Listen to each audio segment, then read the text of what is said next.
الحمد لله وحده والصلاة والسلام على من لا نبي بعده أما بعد فأعوذ بالله من الشيطان الرجيم بسم الله الرحمن الرحيم وقاتلوهم حتى لا تكون فتنة ويكون الدين كله لله صدق الله العظيم. آزادی کی قیمت ہے خون کے ہر قطرے میں، آزادی کی قیمت ہے خون کے ہر قطرے میں، یہ تحفہ ملا ہم کو شہادت کے سفر میں. ہم جان بھی دے دیں گے پر پرچم نہ جھکائیں گے، ہم جان بھی دے دیں گے پر یہ پرچم نہ جھکائیں گے. اس پاک وطن کو ہم ہر دشمن سے بچائیں گے. میرے انتہائی واجب السلام، طلباء کرام، میرے ہم مکتب ساتھیوں، میرے اساتذہ کرام، بالخصوص دارالعلوم زکریا قادر پروگرام استاد کے غیرت مند بہادر نڈر باوفا امام توحید و سنت کے پیمانوں اساتذہ رسول کے دیوانوں، آج 14 اگست 2025 بروز جمعرات اسلامی کو جس عنوان پر لفظ طے کرنے کا حکم دیا گیا وہ عنوان ہے قیام پاکستان میں علماء دیوبند کا کردار.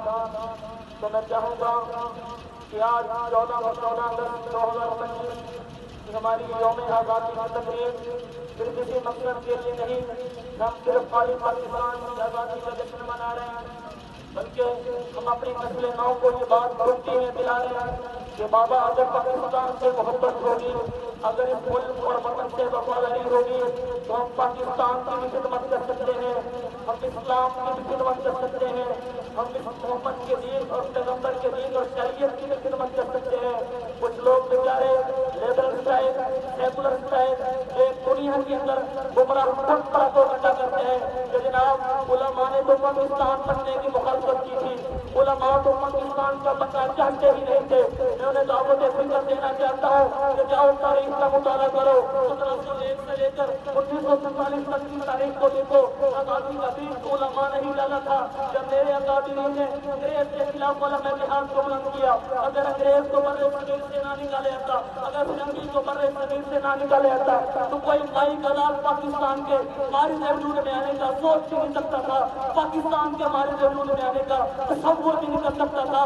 میرے اکابر کا لہو، میرے اکابر کا خون، میرے اکابر کو تختادار بیٹھنے والے رہے وہ مانڈا اور کالا پانی جزیروں کے اور مختلف جزیروں کی قیدوں بند سمجھتے آج بھی تاریخ کے اندر سونے کے پانی سے لکھی ہوئی ہے. جب فرنگی کے مقابلے میں میدان عمل میں اترنے کی باری آئی تو کوئی اور نہیں میرے اور آپ کے تحت شاہ ولی اللہ میدان میں آئے. جب فرنگی سامراج کے مقابلے میں میدان میں اتر کر پاکستان کے تحریک کا جھنڈا لہرانے کی باری آئی تو وہ کوئی اور نہیں میرے اور آپ کے تحت شاہ عبدالعزیز میدان میں آتے ہیں. جب فرنگی سامراج اور انگریز سامراج کے مقابلے کے اندر پاکستان کا جھنڈا لہرانے کی باری آئی تو وہ کوئی اور نہیں میرے اور آپ کے تحت شاہ عبدالعزیز میدان میں آتے ہیں. حجی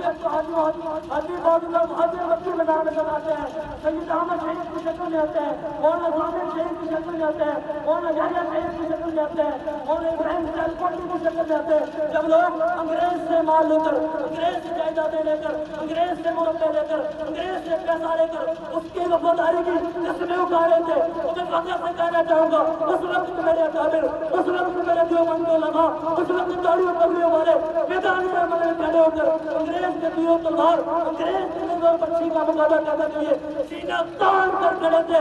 میرے اکابر کی تاریخ کو دیکھو، وہ تختہ دار پر لٹک گئے، وہ تختہ دار پر چڑھ گئے، بیویوں کو بیوہ کروا دیا، بچوں کو یتیم کروا دیا، وہ ذبح ہو گئے، وہ کٹ گئے، وہ مر گئے، اسم کو شہید کروا گئے. لیکن پاکستان کے استحکام سے باز نہیں ہے، پاکستان کے تحفظ سے باز نہیں ہے.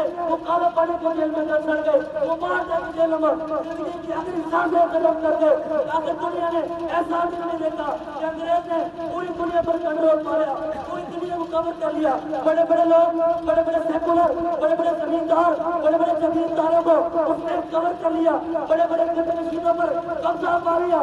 لیکن ایک موریہ نشین علماء، موریہ نشین مولوی، ایک چکر کا لباس پہننے والا، سستی سے ٹوپی پہننے والا اس کے قابو میں نہیں آ رہا. اس نے غصے میں آ کر علماء کے خلاف سنگین اسلام کا اعلان کر کے تختہ دار پہ چڑھانے کا اعلان کیا.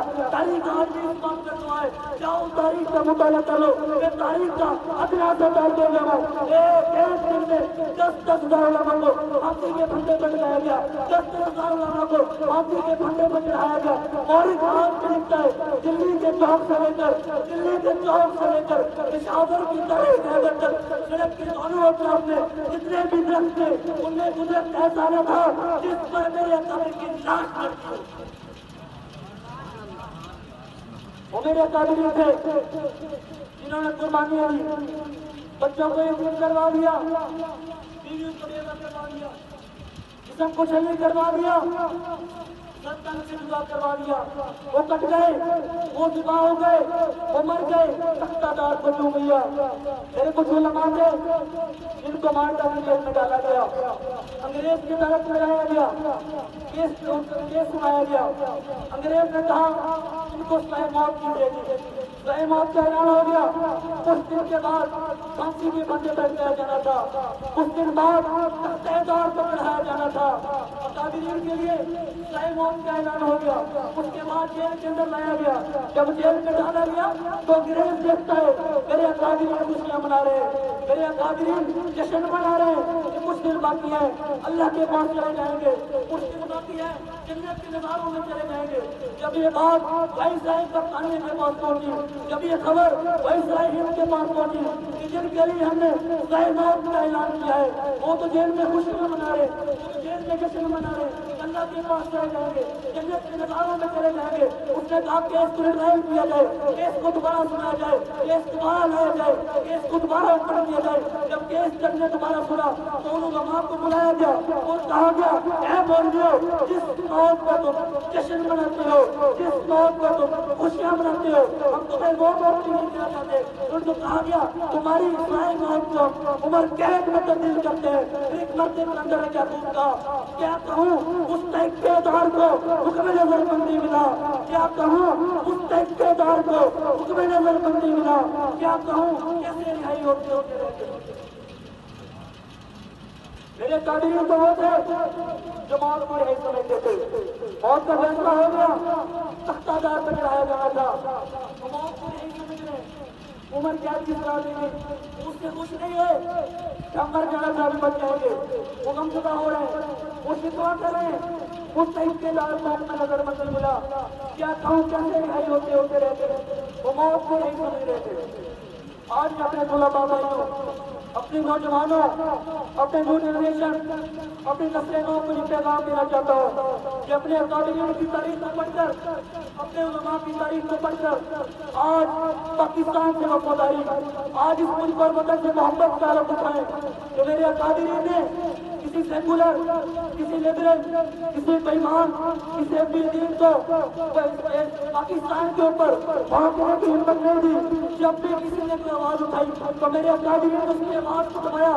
جب لوگوں نے کہا کہ جناب علماء تو پاکستان بننے کی مخالفت کر رہے تھے، میں نے کہا بابا بتاؤ تو صحیح کیسے مخالفت کر رہے تھے، جاؤ بابا قوم قائد اعظم محمد علی جناح کی صحیح کرو۔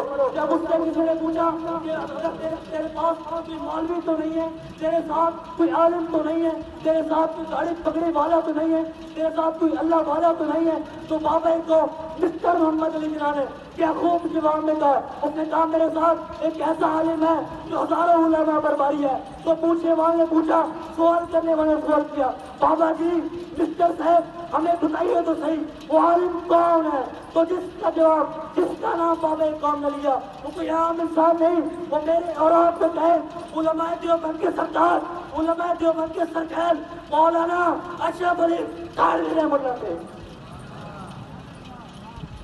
بہت سے مدد کرتے ہیں۔